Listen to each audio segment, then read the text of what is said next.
Shabbat Shalom. Shabbat Shalom. And as we know, in keeping of this Feast of Trumpets, it is a back-to-back Sabbath. Yahweh has ordained this trumpets as a Sabbath. And if you start to read some of the writings that other congregations have put out, especially the Jewish, they will move days so that they will not fall on Sabbaths and things of that nature. You know, you don't move things. The way Yahweh has ordained it, it falls the way it falls. So if you end up having two Sabbaths back to back, you can understand that to some people that may be an inconvenient thing, because now that stops them from being able to do what they want to do. So now they're going to move it so that it is more convenient for them. But that is not something that is something that Yahweh is going to deal with or even look at in a righteous manner. So we're going to do a few things on tonight on this new moon, and we know that a new moon is a new month. This is how Yahweh has given us the way to track our months and our holy days, to make sure that we are all keeping the things in the season that they were ordained to be kept in. All of his holy days are based around this agriculture that his earth produces, and we know that this trumpet is a symbolizing situation of his voice. So we're going to begin tonight in Leviticus chapter 23, and we're going to read verses 23 through 25.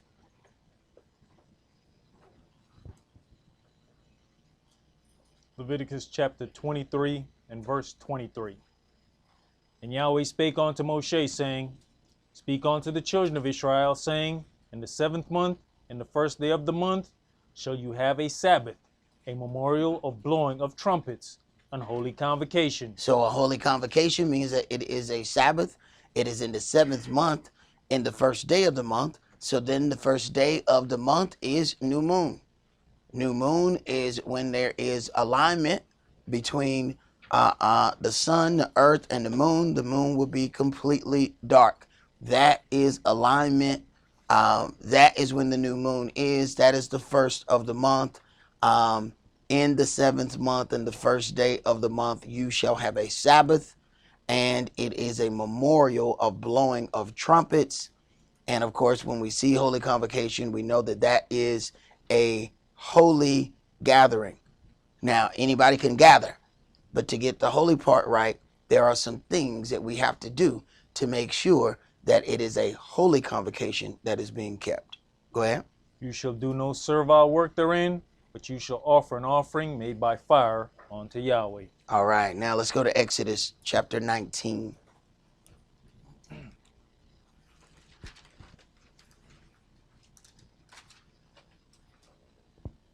Exodus chapter 19, and we're going to read verses 1 through 20.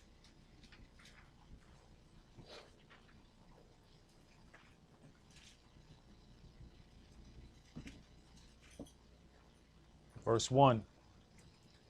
In the 3rd month, when the children of Israel were gone forth out of the land of Egypt, the same day came they into the wilderness of Sinai. For they were departed from Rephidim, and were come to the desert of Sinai, and had pitched in the wilderness, and there Israel camped before the mount. And Moshe went up unto Elohim, and Yahweh called unto him out of the mountain, saying, Thus shall you say to the house of Jacob, and tell the children of Israel, You have seen what I did unto the Egyptians, and how I bare you on eagle's wings, and brought you unto myself. Now therefore, if you will obey my voice indeed, and keep my covenant, then you shall be a peculiar treasure unto me above all people. Now therefore, if you will obey my voice indeed, and keep my covenant, then you shall be a peculiar treasure unto me. This is not something that we can deal with without keeping the covenant, without hearing the voice of Yahweh. You have so many individuals that want to have the Israelite pep rally and celebrate being Israel, but they missed the whole part. They're quick to proclaim that they are a peculiar treasure unto Yahweh. But there's a stipulation there. If you will obey my voice indeed and keep my covenant, then you shall be a peculiar treasure unto me. You're not a peculiar treasure unto him because of your birthright, because you were born physically as an Israelite. That didn't make you a peculiar treasure. That's the part we're missing. And if we listen to anybody who's talking, they talk you into this peculiar treasure no matter what. That doesn't work. Go ahead. For all the earth is mine, and you shall be unto me a kingdom of priests and an holy nation. Not a tribe of priests. We know that he gave us the Levites as priests unto Israel. But the entire world has to be taught. Levi is priest to Israel. So who's going to be priest to the rest of the world? So it already had to go past the situation of Levi. Because the rest of the world have to have a point where they are able to be instructed out of the things that are holy unto Yahweh. Go ahead, bro. You know, when you consider the fact of the nations got to come up and take part in the tabernacles, Mm-hmm. they have to understand that this is the time when they're supposed to come up. So you have to see that the priest is going to be there in the other lands. Mm-hmm. To have them to know that they need to come up and take part in the Feast of Tabernacles and other feasts. And I know the people on the call line couldn't hear that, and roughly what the brother was saying, that because the nations will have to come up and keep the Feast of Tabernacles, that there has to be, priests in other places, but you have to see the way Yahweh set things up. All of Israel was given land except the Levites. They were spread out everywhere. So he had already got us accustomed to dealing like that. The priests had to be spread out so the people wouldn't have to make a 300-mile journey just to keep a holy day. So he spread those priests out. Levi wasn't given land. He wasn't given land for that reason. So there would be priests among them everywhere. Their Yahweh's system makes sense. So then when you talk about this 144,000 that are going to follow the Messiah everywhere he goes, then you have to consider they're not 144,000 of Levites. It's 12,000 out of each of those 12 tribes. So now you understand the higher level of that kingdom of priests. So you have Israel. Even when we get off into this New Testament, it was Israel that went out and taught the nations. Even the diaspora had its purpose, because when our people were persecuted and had to flee into other lands, we took this book with us. And that ended up pushing the understanding of Yahweh into all of these places. Go ahead, bro. These are the words which you shall speak unto the children of Israel. Verse 7. And Moshe came and called for the elders of the people, and laid before their faces all these words which Yahweh commanded him. And all the people answered together and said, all that Yahweh had spoken we will do. Right, we agreed. All that Yahweh have spoken we will do. So we have then agreed to the marriage covenant. We have entered into the marriage. We have said, I accept the terms of this covenant. Go ahead. And Moshe returned the words of the people unto Yahweh. And Yahweh said unto Moshe, lo, I come unto you in a thick cloud, that the people may hear when I speak with you, and believe you forever.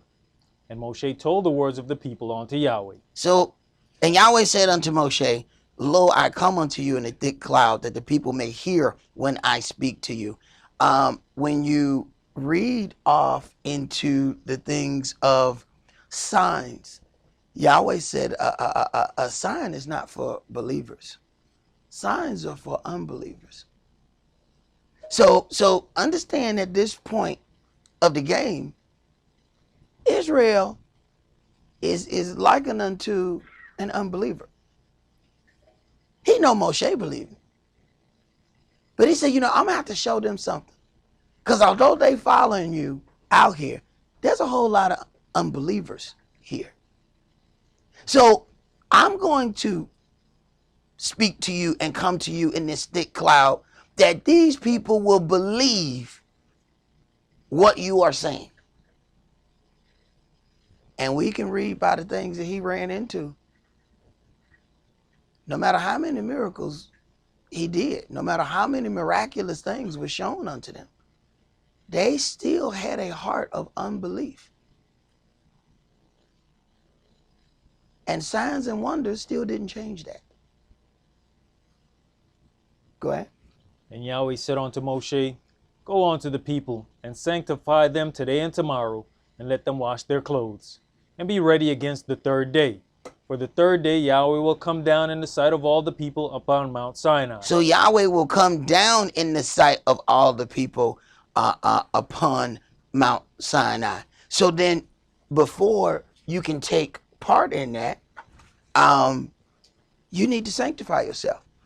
For this very reason, the sanctuary was common amongst our people. Yahweh then instructed Moshe, take that sanctuary, take my tabernacle, and move it. Because if it is amongst them, I'm going to end up having to do something to them. So move this tabernacle. Then, when any man wants to come and see me, let them get themselves together, then come and see me. There are certain things that Yahweh has given us as a protection, and we didn't even see the protection. There are certain things that he has done for grace and mercy's sake that we didn't even really see. That he moved that tabernacle away from us to save us. You don't then get that tabernacle back amongst Israel. You got to get all the way back in Revelation, in the ending of things, before that tabernacle returns close unto us. Because we have to be in a state where we will not pervert those things and cause the wrath of Yahweh to come upon us. Go ahead, bro. Verse 12. And you shall set bounds unto the people round about, saying, Take heed to yourselves that you go not up into the mount, or touch the border of it. Whosoever touches the mount shall surely be put to death. Right. He says, not only you cannot touch it, we know about touching the seat of Yahweh. He says, take heed to yourselves that you go not up into the mount or touch it. When the holiness of Yahweh descends upon this mount, you have to have yourself together to even be near it. Or else you're going to have some serious issues. Go ahead. There shall not an hand touch it, but he shall surely be stoned or shot through. Whether it be beast or man, it shall not live. When the trumpet sounds long, they shall come up to the mount. Whether it be beast or man, it shall not live. We know that ark was the seat of Yahweh, where he came to commune with the children of Israel. It is then likened unto this mount. It is the same thing. This is where the Spirit of Yahweh would descend and then commune with the people from that point. So the ark was the same way. So when the man touched the ark, he had to be thrust through. The same way you have here at the mount. Go ahead. And Moshe went down from the mount unto the people, and sanctified the people, and they washed their clothes. Right. Sanctified the people, and they washed their clothes. They are then preparing themselves to be in the presence of Yahweh.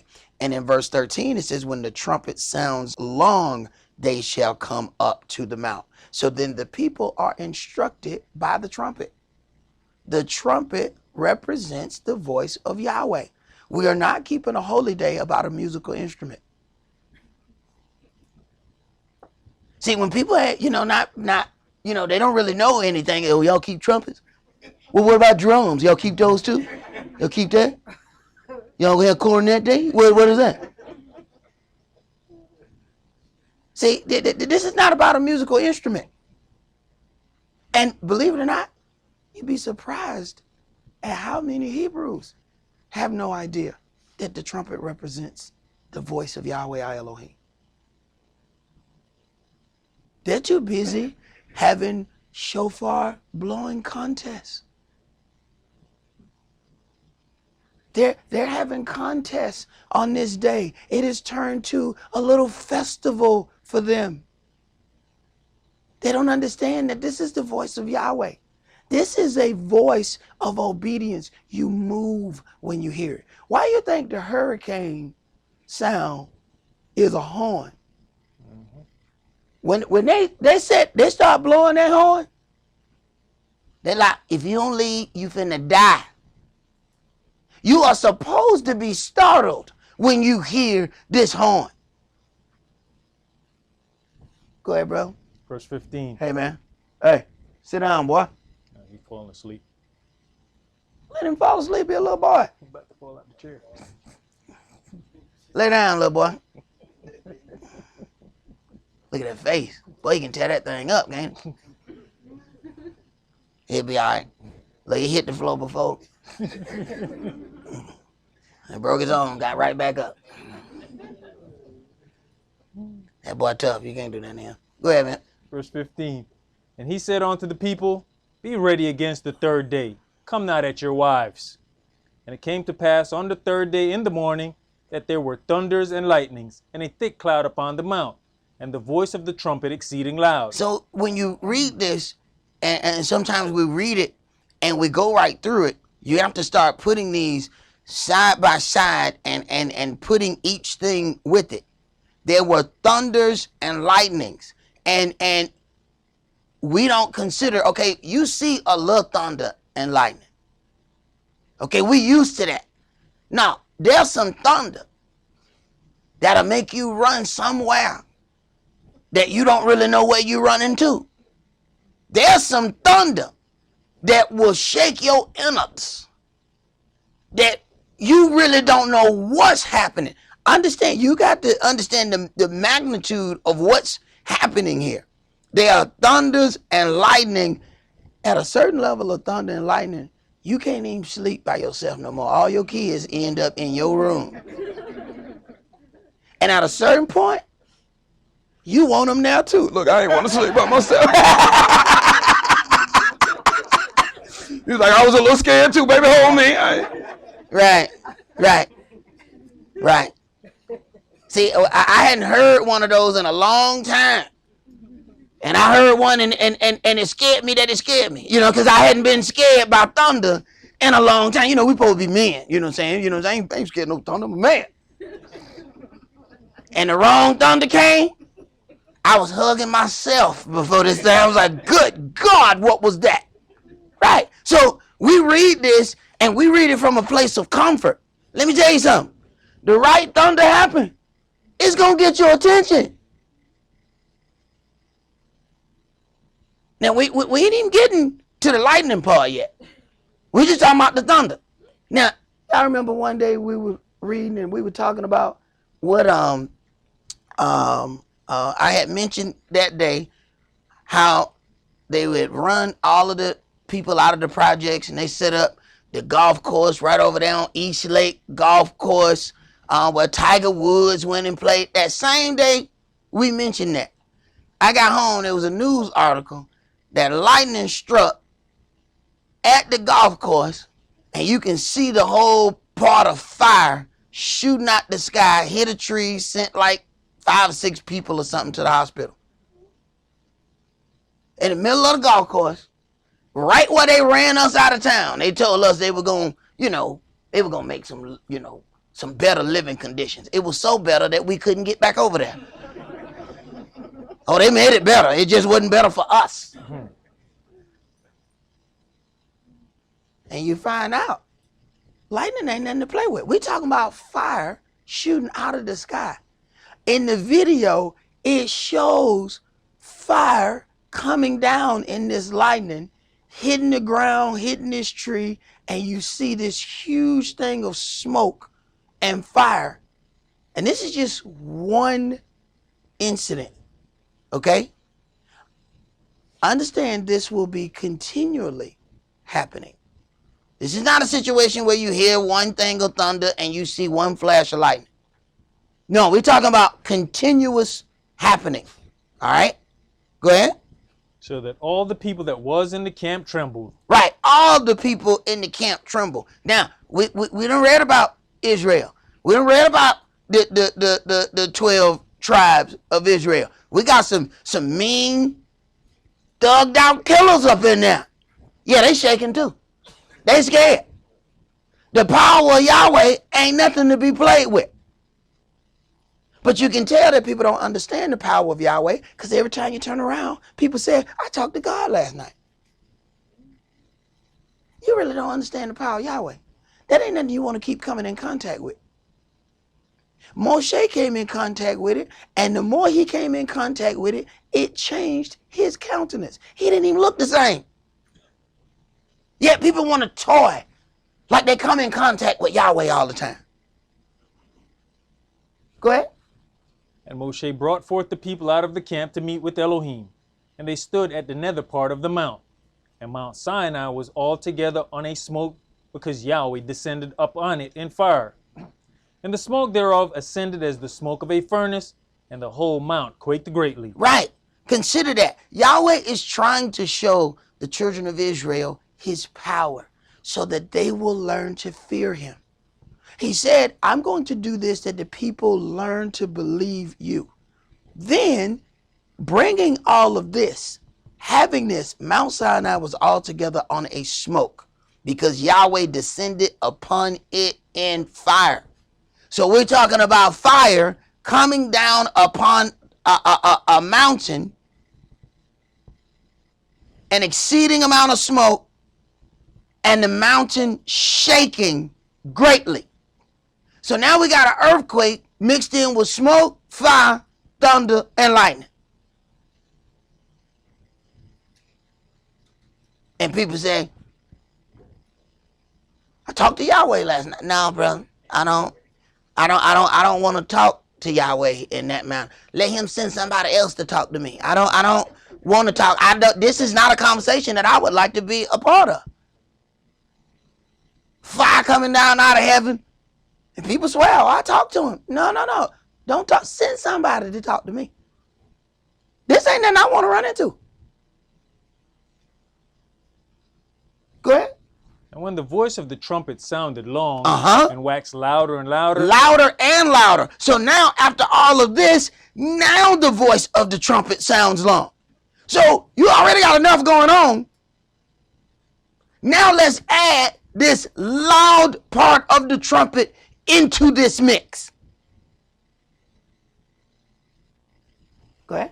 Moshe spake, and Elohim answered him by a voice. Now Moshe spake, and Elohim answered him by a voice. Go ahead.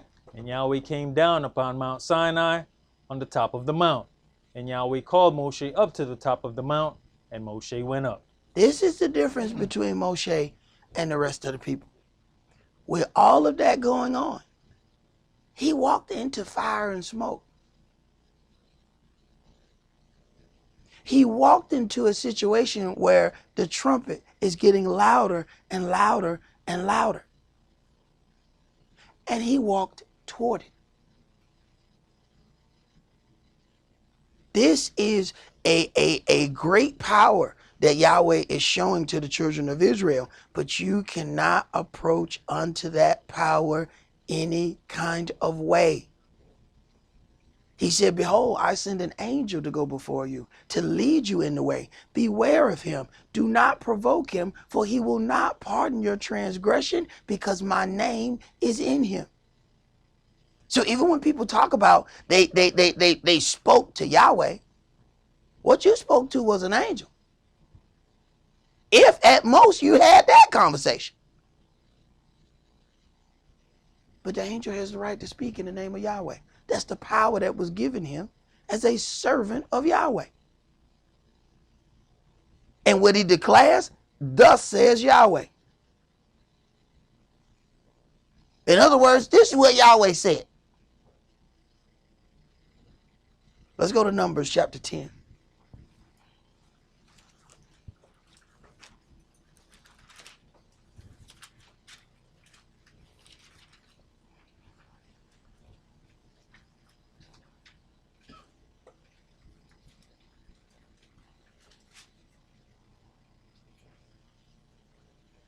Numbers chapter 10 and verse 1. And Yahweh spake unto Moshe, saying, Make you 2 trumpets of silver, of a whole piece shall you make them, that you may use them for the calling of the assembly and for the journeying of the camps. So, in other words, Yahweh wants the children of Israel to get accustomed to the voice of the trumpet. Get accustomed to being directed by the voice of the trumpet. So I want you to do this every time they are to move, every time they are to gather, every time there is something that happens. I want you to signal it by the blowing of this trumpet. So they get used to hearing my voice. That's one thing they tell you about, children, when you talk around them all the time, whether or not the child has the sight yet and can see, the child gets accustomed to the voices that they hear. Sheep can't really see. What sheep do is hear and get accustomed to the voice of those that take care of them. And if you start talking, the sheep follow the voice that they know. So when you read those parables, when he says, my sheep hear my voice, when you don't understand and see, when I first read that, I never seen, any sheep. Till I went to a farm and the guy said, no, they really are like, they can't see like that. They listen to your voice. He said, watch this. And he walked out and he started talking. And every sheep on the place came to where he was. All because they heard his voice. Didn't matter which way they were facing. When he started talking, they all came. And I mean, they were making all kind of noise all where he was. So when you read those things, my sheep hear my voice, they recognize the voice of that they are accustomed to. It says other shepherds have bare rule over them, but they didn't hear their voice. So when we get a doctrine that doesn't sound right, we are supposed to know that ain't the voice of Yahweh. Doesn't matter about the voice of the individual now. Now we're listening for the voice of the word. But we have to be in the word long enough to recognize, is it his voice or not? Because see, otherwise, you got some slick wolf pretending to be a shepherd, and he's leading you off with a voice that's not Yahweh's. Go ahead. Verse 3. And when they shall blow with them, all the assembly shall assemble themselves to you at the door of the tabernacle of the congregation. And if they blow but with one trumpet, then the princes, which are the heads of the thousands of Israel, shall gather themselves unto you. When you blow an alarm, then the camps that lie on the east part shall go forward. When you blow an alarm the second time, then the camps that lie on the south side shall take their journey. They shall blow an alarm for their journeys. But when the congregation is to be gathered together, you shall blow, but you shall not sound an alarm. And the sons of Aaron, the priests, shall blow with the trumpets, and they shall be to you for an ordinance forever throughout your generations. So you then have to back up. Verse 8. And the sons of Aaron, the priests, shall blow with the trumpets. That's not everybody. See, we get to watching all of these people, and it becomes this trivial thing to walk around with a shofar and to blow this shofar. This is representative of the voice of Yahweh. You sure you want to call that?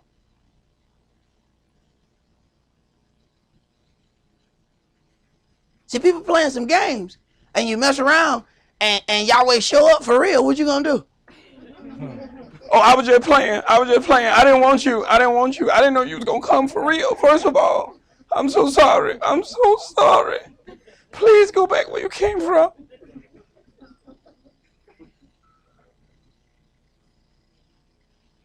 Go ahead, bro.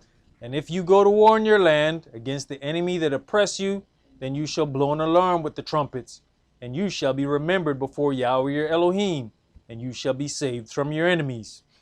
Also in the day of your gladness and in your solemn days And in the beginning of your months, you shall blow with the trumpets over your burnt offerings and over the sacrifices of your peace offerings, that they may be to you for a memorial before your Elohim. That they may be a memorial before you. So when they are these great things that are happening, it is supposed to be topped off with the trumpet, which is a representation of the voice of Yahweh.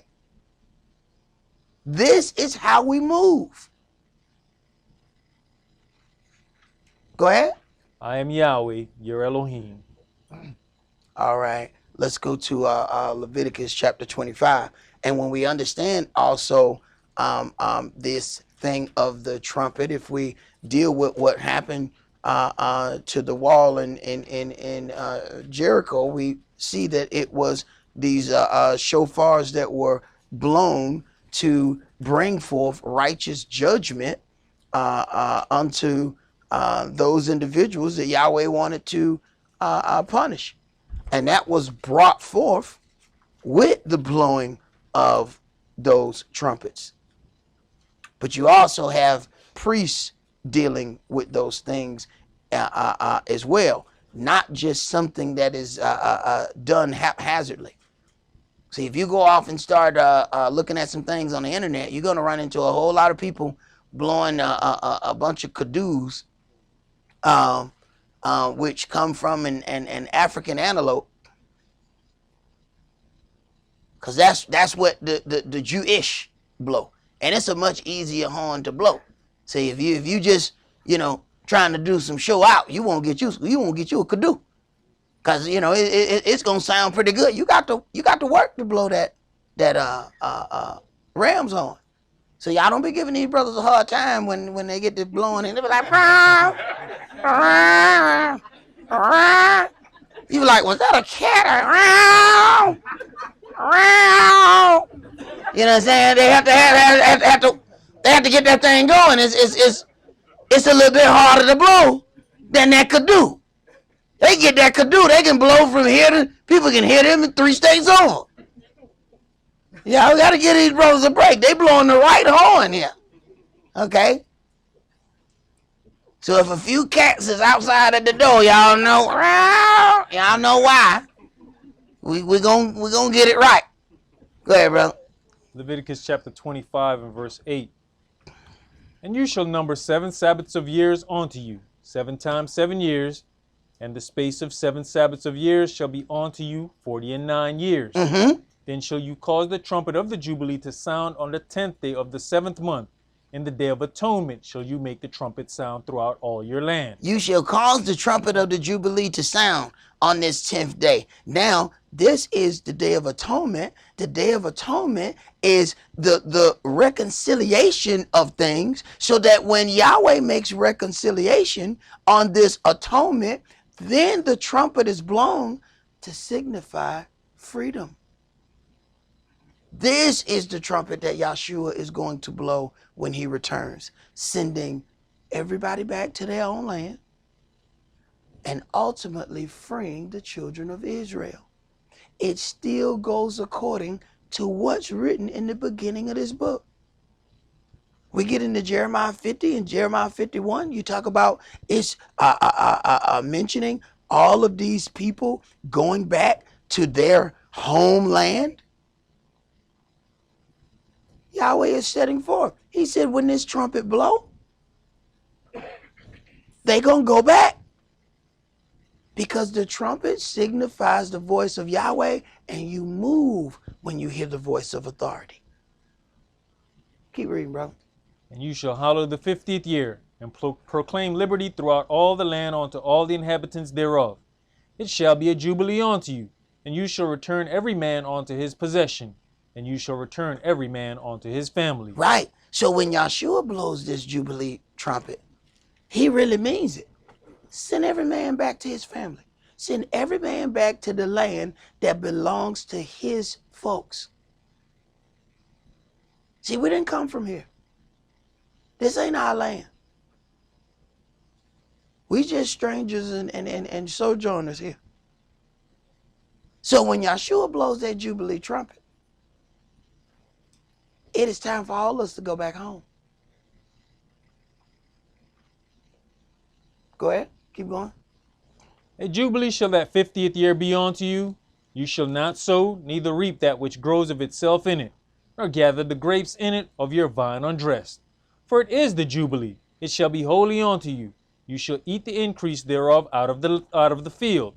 In the year of this jubilee, you shall return every man unto his possession. And if you sell aught unto your neighbor, or buy aught of your neighbor's hand, you shall not oppress one another.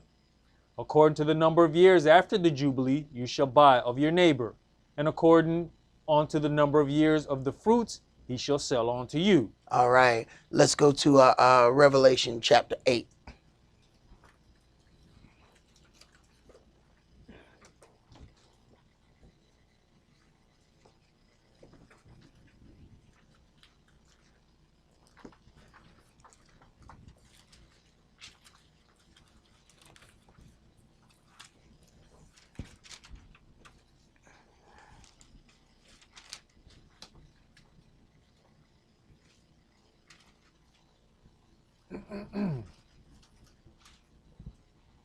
Revelations chapter 8 and verse 1. And when he had opened the seventh seal, there was silence in heaven about the space of half an hour. And I saw the 7 angels which stood before Elohim, and to them were given 7 trumpets. So now, even when we deal with righteous judgment, that righteous judgment is also indicated by the blowing of these trumpets. Even the angels move in doing their job when they hear the trumpet. So who are we to decide that we're not going to move when the trumpet blows? The angels move when the trumpet blows. Go ahead. And another angel came and stood at the altar, having a golden censer, and there was given unto him much incense, that he should offer it with the prayers of all saints upon the golden altar which was before the throne. And the smoke of the incense, which came with the prayers of the saints, ascended up before Elohim out of the angel's hand. And the angel took the censer, and filled it with fire of the altar, and cast it into the earth. And there were voices, and thunderings, and lightnings, and an earthquake. Mm-hmm. And the 7 angels which had the 7 trumpets prepared themselves to sound. The first angel sounded, and there followed hail and fire mingled with blood, and they were cast upon the earth. And the third part of trees was burnt up, and all green grass was burnt up. Right. So now these trumpets are then bringing forth the judgment upon the earth. The last thing we want to do is just now find out about trumpets when the judgment start happening. See, we need to already understand that when judgment come upon the earth. Go ahead. And the second angel sounded, and as it were a great mountain burning with fire was cast into the sea. And the third part of the sea became blood. Mm-hmm. And the third part of the creatures which were in the sea and had life died. And the third part of ships were destroyed. Right. They done pretty much ate everything in the sea that ain't supposed to be eaten anyway. So the sea already has some issues. Yahweh created a system, a underwater ecosystem where it was supposed to take care of itself. But man has gone about and made everything in it a delicacy.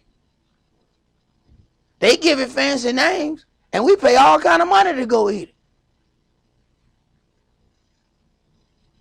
Go ahead. And the third angel sounded, and there fell a great star from heaven, burning as it were a lamp, and it fell upon the third part of the rivers, and upon the fountains of waters. And the name of the star is called Wormwood, and the third part of the waters became wormwood, and many men died of the waters, because they were made bitter. And the fourth angel sounded, and the third part of the sun was smitten. You know what? You have to look at this whole thing of wormwood, and many men died of the water because they were bitter. Remember the children of Israel coming out, and they couldn't drink the water because it was bitter? And instead of Yahweh, now here it is, Moshe got, a staff, and he got all of these things. Yahweh didn't say do nothing to it. Go over there and grab that tree and stick that tree in the water. Yahweh created this earth and the things that are on it can do amazing things. We just don't know what things will do what. He didn't perform a miracle to turn the bitter water sweet. He just put a tree in it. Go ahead. You know, as I'm looking at this situation here, did those men die because they refused to drink the water because it was bitter? It didn't say the water was undrinkable, because we know what the bitters do for you. Normally, those are when you deal with those herbs and all of that. I was just looking at something, and it said the stuff that's good for you normally tastes the worst. When we were little, them old folk would grab you and stick something that was so nasty in your mouth, and they wouldn't ask you. It wouldn't be no warning. Come here, boy. Ah! You just had enough chance to holler. That's it. Half of it was running down your mouth. You better not spit it out. You better not spit it. You swallow. No warning, no conversation. I mean, they learn how to do it slick too. They'll be looking left and shove it in your mouth toward the right. It's like you wasn't even looking over here. You could have stabbed me with that spoon. I done this to many children, boy, you'll be all right. Go ahead, bro. Verse 12. And the fourth angel sounded, and the third part of the sun was smitten, and the third part of the moon, and the third part of the stars. So as the third part of them was darkened, and the day shone not for a third part of it, and the night likewise. And I beheld, and heard an angel flying through the midst of heaven, saying with a loud voice, Woe, woe, woe, to the inhabitants of the earth by reason of the other voices of the trumpet of the three angels which are yet to sound. Whoa, whoa, whoa. Because you still got a couple more trumpets to undergo. See? Yahweh got to call some more judgment. He ain't done yet. Keep reading. And the fifth angel sounded, and I saw a star fall from heaven onto the earth, and to him was given the key of the bottomless pit. And he opened the bottomless pit, and there arose a smoke out of it, as the smoke of a great furnace, and the sun and the air were darkened by reason of the smoke of the pit. So now you're talking about some serious destruction upon the earth. When you talk about the smoke, the sun and the air were darkened by reason of the smoke of the pit. When you block the sun, you got some serious issues. Some serious issues are going on at this point. Go ahead. There came out of the smoke locusts upon the earth, and unto them was given power, as the scorpions of the earth have power. And it was commanded them that they should not hurt the grass of the earth, neither any green thing, neither any tree, but only those men which have not the seal of Elohim in their foreheads. Right, which we should be getting each and every time we gather together to read out of this legacy. As we start getting the seal of Elohim, we start getting instruction. We start coming out of Babylon spiritually. And when we come out of Babylon spiritually, it is supposed to show within us that we have stepped away from Babylon. Our dress, our walk, our talk, I mean, we're still going to be us. We're still going to, commit sin. There's none of us that are without sin. But when you talk about the overall part of our walk, it should be changed. Even if just little by little. There should be a difference so that when those angels show up to bring forth all kind of hellfire and destruction, they're supposed to see a difference between us and them. If they come for destruction and you look just like them, now you got to try to convince that angel. No, I'm not with Pookie. No, I know I look like him. I am not him. I don't want to have to make that conversation. I want him to be able to say, oh, no. He different from them. See, marking over your door with the blood of the Lamb was the symbol to pass over that house. Oh, don't go in that house. Those my people. But kill everything else. Anything that's out here, anything that's not covered with the blood of the lamb, kill that. Well, now we got a different one that's coming. And what separates us from everybody else? It's got to be something. Because how is that angel going to pass over us and get to other individuals? It says, don't touch those that have the seal of Elohim. Leave them alone.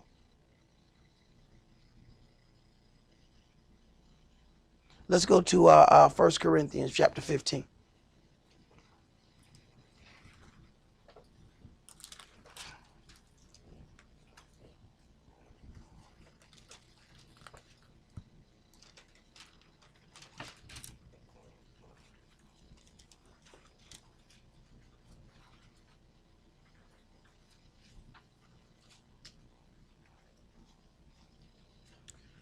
Started at verse 35. Okay. 1 Corinthians chapter 15 and verse 35. But some man will say, how are the dead raised up? And with what body do they come? You fool! That which you soweth is not quickened, except it die. And that which you soweth not that body that shall be, but bare grain.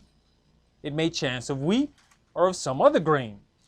But Elohim gives it a body as it has pleased him, and to every seed his own body.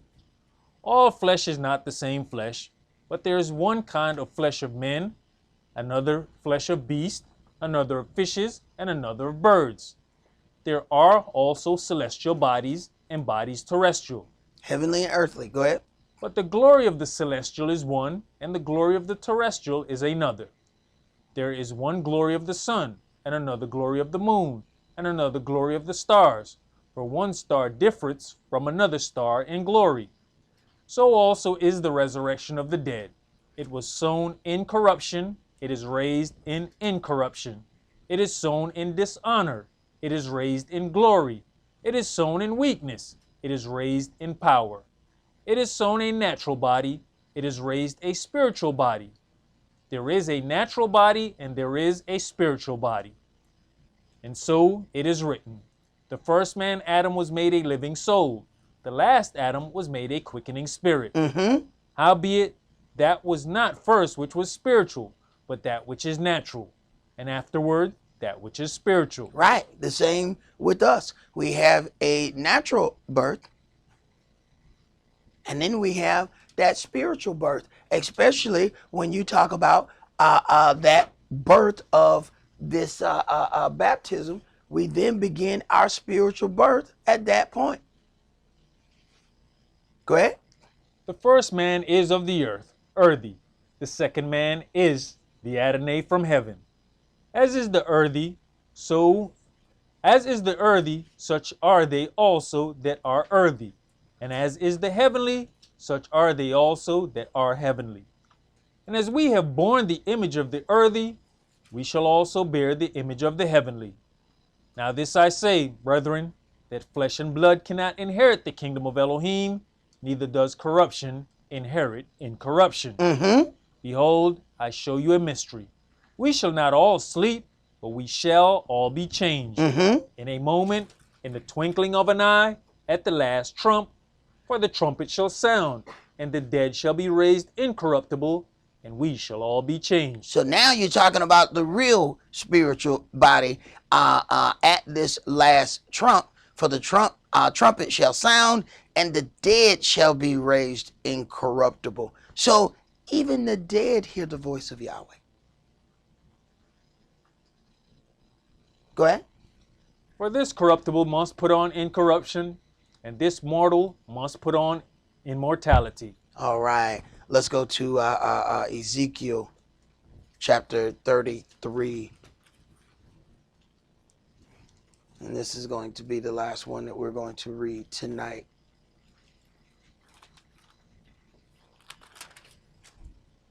Ezekiel 33. And let's read verses 1 through 20.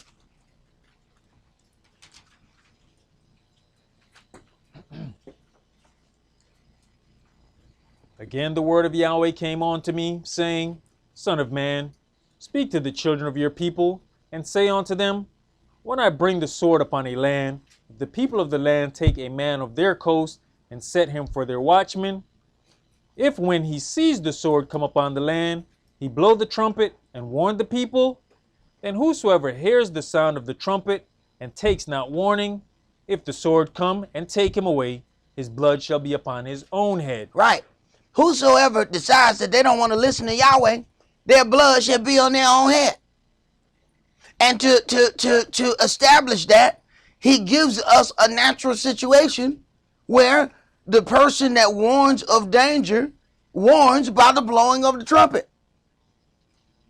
So we should already be conditioned to hear the voice of the trumpet. You don't want to hear Yahweh? Your blood is on your own head. He shall require it of you. So in each one of these things, he is getting us accustomed to hearing his voice. Go ahead. He heard the sound of the trumpet, and took not warning. His blood shall be upon him. But he that takes warning shall deliver his soul. But if the watchman see the sword come, and blow not the trumpet, and the people be not warned, if the sword come and take any person from among them, he is taken away in his lawlessness, but his blood will I require at the watchman's hand. His blood will I require at the watchman's hands because he had a job to do. His job was to warn the people. So when he does not warn the people of the danger that's coming, then Yahweh is going to hold him responsible for whatever happens. And why would somebody not warn you of danger? Because we don't want to be warned of danger. See, we look at it in one way. You know, this person warned me about danger. No. Somebody say, hey, man, if you keep doing that, you're going to have some issues. Man, I don't want to hear that. Right, they was warning that person of danger. Hey, man, if you keep operating in that way, you're going to have some issues. We don't want to hear that. So we don't want to be that trumpet unto Yahweh because there's rebuke that comes with that. Because there's times that people don't want to hear the trumpet. Go ahead. So you, O son of man, I have set you a watchman unto the house of Israel. Therefore you shall hear the word at my mouth, and warn them from me. You shall hear the word at my mouth and warn them from me. So now his voice is the trumpet of Yahweh. He is the trumpet. Go ahead. When I say unto the wicked, O wicked man, you shall surely die. If you does not speak to warn the wicked from his way, that wicked man shall die in his lawlessness, but his blood will I require at your hand. His blood I will require at your hand. Because you didn't want to warn him. I gave you the instruction. Why didn't you give it to him? Go ahead. Nevertheless, if you warn the wicked of his way to turn from it, if he do not turn from his way, he shall die in his lawlessness, but you have delivered your soul. Therefore, O you son of man, speak unto the house of Israel. Thus you speak, saying, if our transgressions and our sins be upon us, and we pine away in them, how should we then live? Say unto them, as I live, says the Adonai Elohim, I have no pleasure in the death of the wicked, but that the wicked turn from his way and live. Turn you from your evil ways, for why will you die, O house of Israel? And do we allow space for this to happen? You know, when somebody has done some wicked things, do we automatically want the death of the wicked? Because it's not Yahweh's desire. Yahweh would want the wicked to turn from their ways and become a better individual. But are we stuck in the, just let them die part?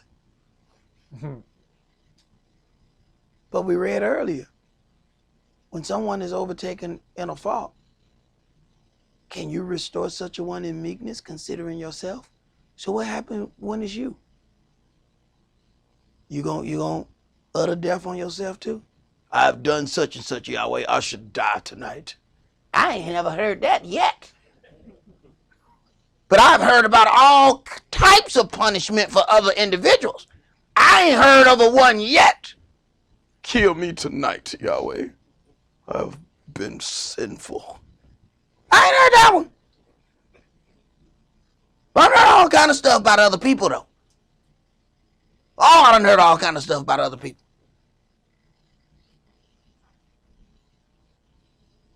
So we have to consider that, because sooner or later your turn gonna come around.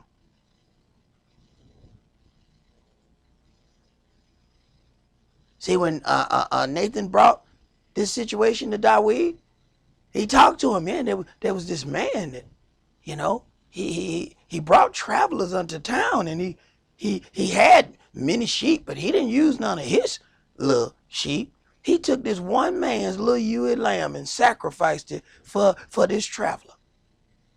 Now he took the situation of what Dawid did and placed it in parable form. Dawid didn't know he was talking about him. So this man is without mercy. He shall die. He said, you the man.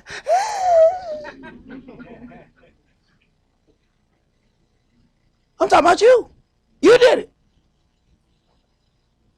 Now, had he known it was him, he probably wouldn't have been so quick to utter that death speech.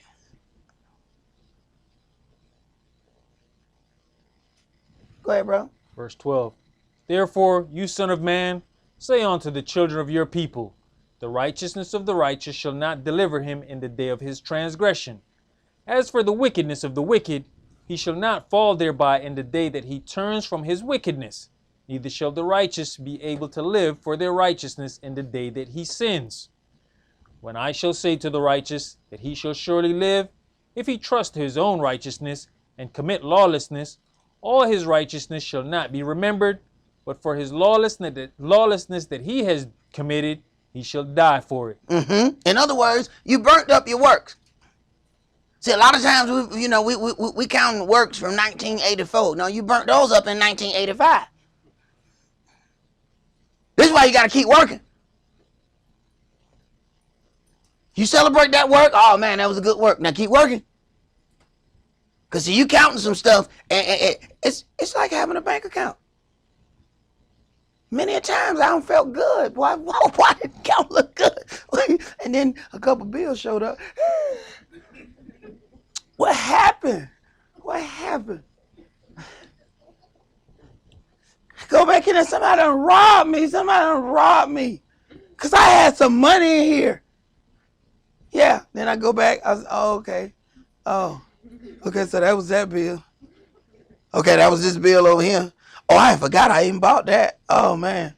Yeah. Then you got to start reconciling that account. And you realize, didn't nobody rob you? You know, if you want to keep having stuff in the account, you have to kind of keep putting stuff in the account. So we do one work and then sit back and kick our feet up. Well, I'm just going to wait for Yahshua to come. I did that. Woo-hoo, I did that. Okay. That account is getting depleted as you do other things. So you got to keep putting stuff in that bag so that when he show up, you got something in that account. Go ahead.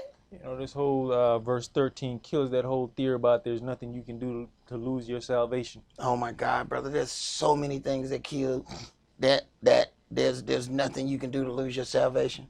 Oh my God, that is like one of the worst teachings ever. But it sounds absolutely wonderful, especially when you're off into some mess. There's nothing you can do to lose your salvation. Oh, that sounds so good. Until somebody does something against them. And I'm always the quick one. Hey, well, there's nothing that person can do to lose their salvation. I know they shot you, but they still gonna be in heaven with you. They'd be like, come in front of me. I was like, no, I thought you said. Because if it worked for you, it worked for them too. So they're gonna be in heaven with you with that same pistol with the smoke still coming out of it where they shot you. Right. So I don't make a lot of friends. Like that. Yeah, but it's all good. Go ahead, bro. Again, when I say unto the wicked, you shall surely die. If he turn from his sin and do that which is lawful and right, if the wicked restore the pledge, give again that he had robbed, walk in the statutes of life, without committing lawlessness, he shall surely live. He shall not die. So in other words, now he turns around his judgment by the changing of his actions. First of all, the wicked has to restore the pledge. That is, give back that he has robbed. Whatever that was taken away, he has to restore that. What we like to do when something happens, Let's just start over from this point, you know.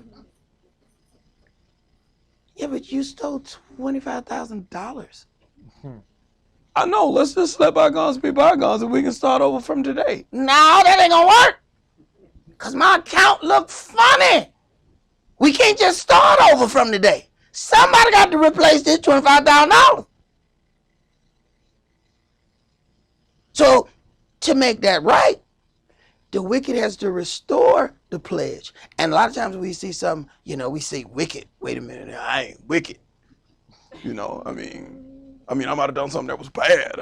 But I'm not wicked per se, you know. When we do wicked, we are wicked. And any of us can be wicked at any time and at any point in our life. So don't fool yourself. Don't get to this point of wicked. Oh, that will never be me because I ain't never going to be wicked, you know. Go ahead, bro. None of his sins that he has committed shall be mentioned unto him. He has done that which is lawful and right, he shall surely live. Yet the children of your people say, the way of the Adonai is not equal. But as for them, their way is not equal. When the righteous turns from his righteousness and commits lawlessness, he shall even die thereby.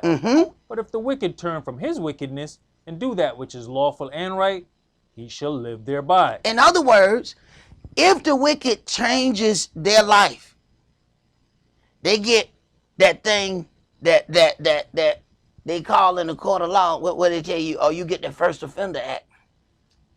We get to wipe all of that off like it never happened.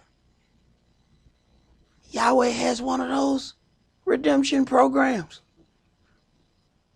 He said, I know you did a lot of stuff, but if you make the change, do a few of these things here, I'll wipe it away like it never happened. Oh, and Yahweh doing this, and Yahshua not here yet. A lot of people want to tell you, Christ brought this. No. Yahweh said this before Yahshua got here. If you make certain changes, I act like it didn't even happen. It ain't like he forgot. What he do is he seal that envelope. See, this is how a lot of people get off in court. Because they say, oh, yeah, they did. They did such and such. Yeah, but that evidence is not admissible in court. What? Yeah, you can't talk about that. So understand, the more stuff you get put in that envelope that they can't bring up in your trial, the better off you looking. Now, you got another thing coming if you believe you ain't got no envelope. Everybody got an envelope. Now, you might have misplaced yours. You might not know where your envelope at. But I can guarantee you, there's an envelope somewhere with your name. Someone got a book. A trash bag full of stuff in it. It would behoove us to get that thrown away. Doesn't matter if you got a little bag or a big bag. If he throws it away, you good. And that's what you want. Go ahead, brother. Yet you say, the way of the Adonai is not equal. O you house of Israel, I will judge you, everyone, after his ways. All right. That is all that we're going to do tonight. Enjoy your Feast of Trumpets. Remember that it is a Sabbath.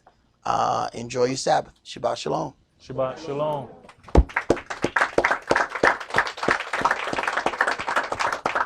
Come on, bro.